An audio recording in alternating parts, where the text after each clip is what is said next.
Let's talk about Marc-Andre Fleury, because this topic is one that when I saw it earlier today, my eyebrows raised. Could he be a trade target, Elliotte, for the Hawks leaving Vegas?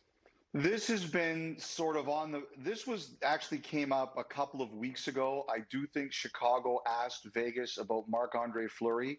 Then I think it went away, and it's difficult to tell exactly, Tony, where the embers are right now. I think that Vegas had a move and goal that they were looking to do. I think there's a chance it was more likely Leonard as opposed to Fleury. Like I think there was interest in Leonard and Fleury, but I think they were closer to something with Leonard. It fell through. I don't know if it was New Jersey. I don't know if it was Detroit. And Darren's buddy Stevie Y won't be telling anybody. So I think Vegas had something they were looking at, and it fell through. And now I think they're evaluating all their options again. So I do think, look, they've got Alex Martinez basically locked up around three times five. They're going to need to move some money somewhere. I think they're interested in making a goalie move, but it's hard to say if it's going to be one or the other right now as we speak today. Yeah, Elliotte, I agree with you on that. I think there was a lot of different scenarios for three-way deals that the team that traded for Marc-Andre, he wouldn't necessarily land there. And the idea was for him to end up back in Pittsburgh because he's got full control, he and his agent Alan Walsh, on where he goes, and that couldn't be done. But I think Marc-Andre Fleury, I picture him in a Chicago Blackhawks sweater, and I would think that that would excite a lot of those players. There's just something special, Elliotte, about the way that he is as a person, the way he plays, the excitement that he brings, the flash. I mean, the Chicago Blackhawks have had a lot of great goaltenders. Oh, yeah. I mean, you know, from Glenn Hall to Tony Esposito to Murray Vanderman to Ed Belfour, and that's an area certainly for the Blackhawks to get back to while they develop some of their younger players. This would ignite them. Not as entertaining as your hair today, Elliotte, but really, really close. I gotta tell you, Panger, it's been a lot worse than this. This is the best it's been probably in about 5 months. I'll take a line from Steve Thomas, the great Stumpy, would have asked you, did you comb that with a ham sandwich? One last note on Flower.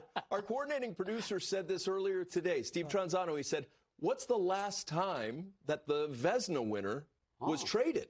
And all of us were like, wow, it was like a record scratch. That could be 2001. Potentially possible. Oh, really? Dominik Hasek from Buffalo to Detroit. That's why I love him. I had him ask me this. I got the question. You know what? Honestly, Darren, the only other one I could think of was in '67. Did Sawchuk and Bauer share the Vezina, and then Sawchuk was taken in the expansion draft? That's the only thing. If I'm right, that's the only one I could even think of that was close. Good call by you. I love talking with you guys. Here's the next topic. What's the latest on the Dougie Hamilton to New Jersey rumors? Boy, Dougie has moved around the league a lot. Is he on the move again? So this is what I think is going on. So Carolina, Don Waddell, after the draft on Saturday, the Carolina GM said they have to know by Wednesday. And I think they've been talking to him today, and we're still waiting to see if this goes anywhere. I think that Carolina's negotiation point with Hamilton started around Torrey Krug, who Darren saw a lot of this year in St. Louis. Torrey Krug's number is 7 years, just over 6.5. I think Hamilton felt he could go do better on the open market, and he's been looking around. Like, you look at Seth Jones' deal, you've got to think that Hamilton's price went up. Here's the issue. Where's the opening? Chicago's now out. Philly is now out. I don't think Seattle's going to do that. So to me, like, there's always something I'm missing. Like, I always think there's things going on behind the scenes I don't see. But if it's not Carolina, New Jersey is the next obvious place. And if it's not there, I don't know where it is. I look at New Jersey. They want to breathe some life into their franchise. I saw the excitement when they took Luke Hughes. You can see all those fans with the Luke signs. I think they're looking at it and saying, if we bring in like a Dougie Hamilton and maybe a forward who can score, we're going to have something here. We're going to have an excited fan base. I think New Jersey's weighing it if he doesn't sign in Carolina. Elliotte, do you think that's a lot of money on the right side, though, with PK Subban still under contract? PK's only got 1 more year, though. Yeah, like they've got a lot of cap room. You can handle that for a year. Yeah. You can handle it for a year. And I got the sense in talking with Tom Fitzgerald the night of the first round that he's committed, that they are committed to getting, as he put it, the crew rocking. Zach Werenski, it has been a mass exodus for Columbus Blue Jackets fans. They've seen some of their most favorite players leave town. Could he be available, Zach, now that Seth Jones is gone? We always sort of think of them together. I think people have asked. The Blue Jackets have definitely been asked, what are they thinking there? I think the difference with Zach Werenski and Seth Jones is that Seth Jones was only 1 year away from unrestricted free agency. And even though Werenski is one more year under contract, he's still 2 years from unrestricted free agency. But I do think Columbus has been asked, and I just think, Darren, if you were a team in the NHL right now and you saw what Columbus was up to, you wouldn't be doing your job as a general manager if you didn't call and ask. This is in the Blue Jackets ballpark. They will decide this, but I definitely know that they've been asked. Yeah, Werenski, a Michigan native as well, and while Steve Yzerman's filling up the cupboard there and making his team more competitive, I would think that the agents representing Zach would at least make that phone call. There's something very stoic and unique about the way that he plays. His ability to see the ice, playmaker. I like the way he plays, Elliotte, and I think there'd be a really good market for Werenski. I just think that the way, again, good players would like to play with him because of the way he makes his passes. They're always heel-to-toe sauce, but they're always on the tape. The outlet passes are always exceptional, so he escapes his own zone with relative ease. So he'd be a pretty good asset for somebody to pick up, and Columbus would pick up a lot on their end, as they're doing right now. Agreed.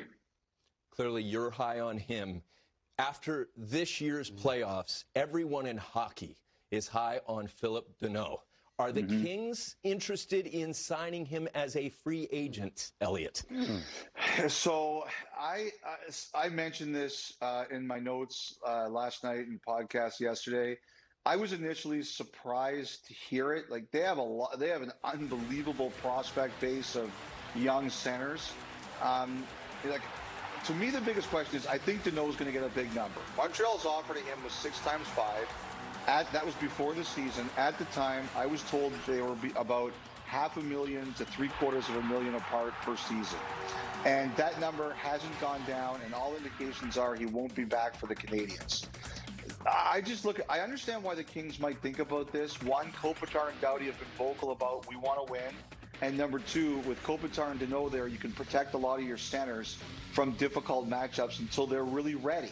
You know, they have really, and that graphic doesn't even mention, say, a Quentin Byfield, for example, who's getting close to being ready for the National Hockey League. The only thing that makes me wonder about it, Tony, is can you make it work contract-wise? Like, eventually you're going to have some other guy, eventually Kopitar comes off the cap and Doughty comes off the cap, but you're going to have to start signing some of these guys. To me, it makes a lot of sense why the Kings would want to try it. I think Seattle's going to be around there. I have no idea if Vegas can make it work. I assume they're going to be around there. And I wonder if the Rangers are looking at this and if they're around there.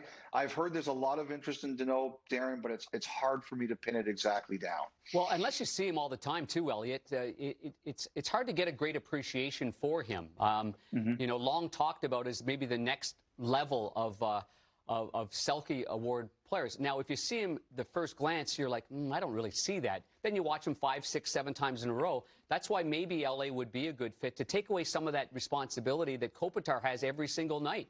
I remember a couple of years ago, Bruce Cassidy told me that we're getting Bergeron on offensive zone faceoffs more than D zone faceoff that Claude Julien utilized so often. It's wearing him out, and he's such a great offensive player anyway. Let's get him going on the offensive side of it and give him a break a little bit. And the Blues did that with Alex Pietrangelo too, leading up to his UFA season as well, and he got 16 goals by doing that. Maybe by Danault being there. I mean, Kopitar sometimes gets a little bit of an easier night because he's one of the best 200-foot players in the NHL, Tony. That's well said.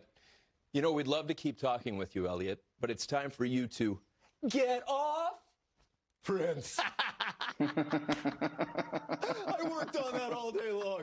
Thanks so much for joining us.